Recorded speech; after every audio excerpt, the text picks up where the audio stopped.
Immédiatement après ce démantèlement, en décembre 1991, la Fédération de Russie commence à regrouper à nouveau autour d'elle 11 des républiques ayant constitué l'URSS et forme la communauté des États indépendants appelée CEI, qui comprend outre la Russie, l'Ukraine, la Biélorussie, l'Arménie, le Kazakhstan, l'Ouzbékistan, le Tadjikistan, le Turkménistan, le Kirghizistan et plus tardivement la Moldavie, la Géorgie et l'Azerbaïdjan. Les pays baltes, quant à eux, n'adhèrent pas à la CEI. Ils se tournent vers l'Occident. Les années suivantes, la plupart de ces pays émettent un timbre représentant l'emblème de la CEI.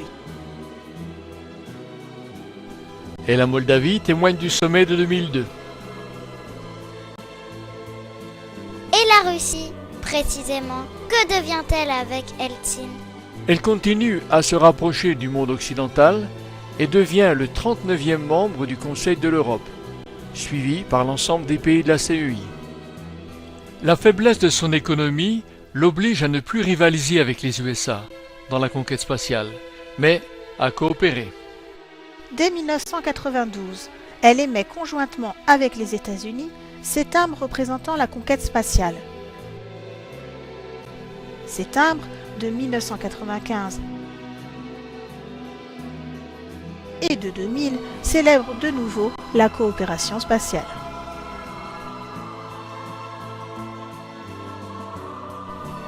Ce timbre, de 1990, est le dernier représentant Lénine.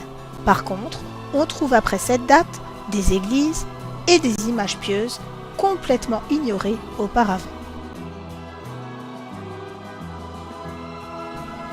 Cette série de 2001 montre que la Russie reconnaît tous les cultes. Ça change de Marx et de Lénine?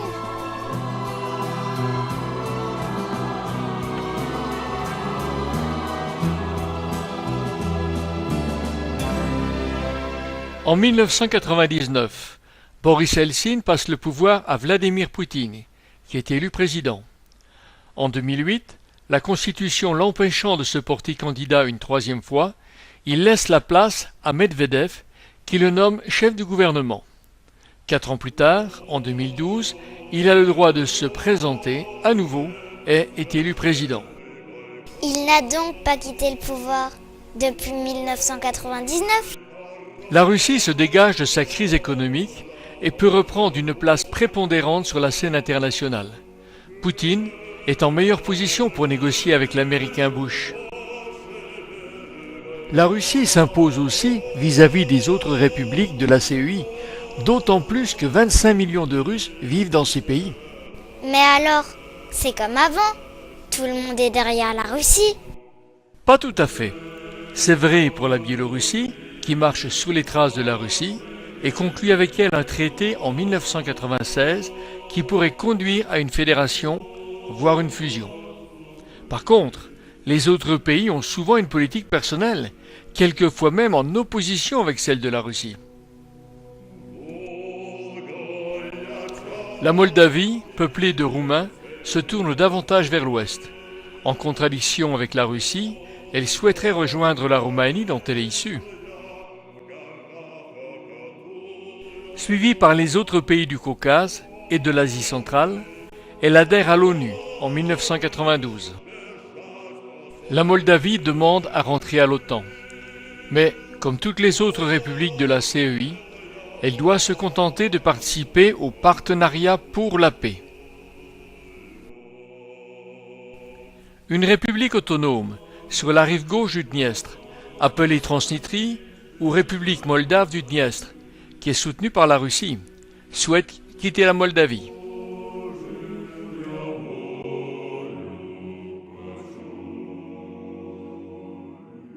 Cet arme témoigne de l'accident de la centrale nucléaire de Tchernobyl survenu en 1986. Depuis son indépendance, l'Ukraine est divisée entre des partis qui désirent un rapprochement avec l'Union européenne et des partis pro-russes. L'année 2014 est marquée par des mouvements à Kiev qui voient la prise du pouvoir par des pro-occidentaux. Par réaction, à l'Est, une lutte armée soutenue par la Russie conduit à l'annexion de la Crimée.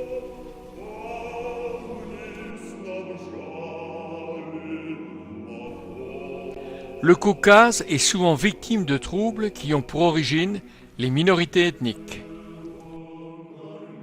Parmi les républiques autonomes de la Russie, l'une d'elles, la Tchétchénie, réclame son indépendance, ce qui provoque une guerre en 1994 et une autre en 1999, accompagnée de plusieurs attentats terroristes.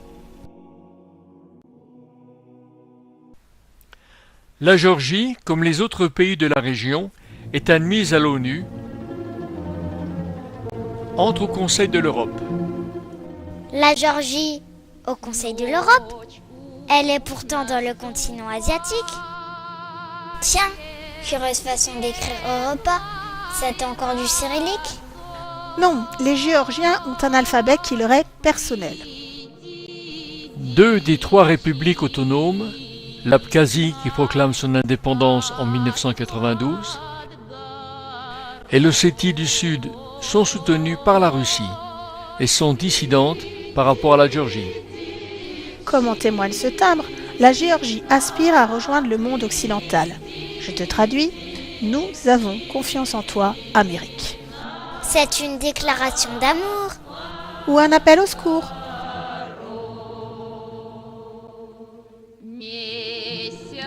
L'Arménie, qui n'a pas d'accès à la mer, est très réduite par rapport à l'ancien royaume d'Arménie du Moyen Âge.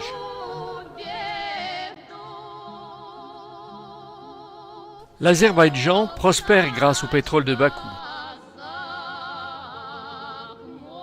Elle est en bonne entente avec son voisin l'Iran, dont elle partage la religion.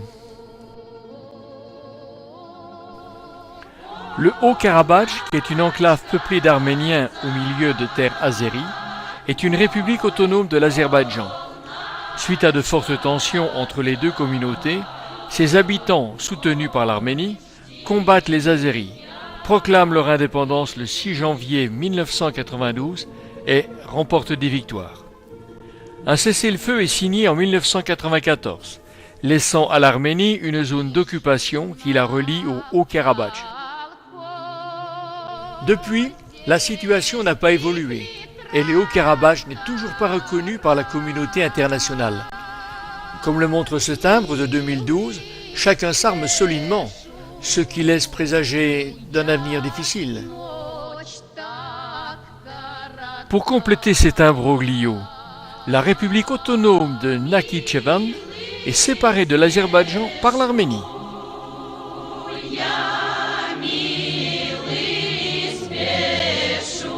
L'indépendance de ces républiques autonomes, Trinistrie, Ossétie du Sud, Abkhazie et récemment Crimée, mais bien sûr pas la Tchétchénie, sont reconnues par la Russie, mais pas par l'ONU.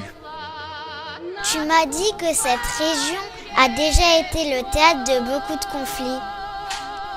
Mais il semble qu'il reste encore beaucoup de problèmes à régler. Ça promet?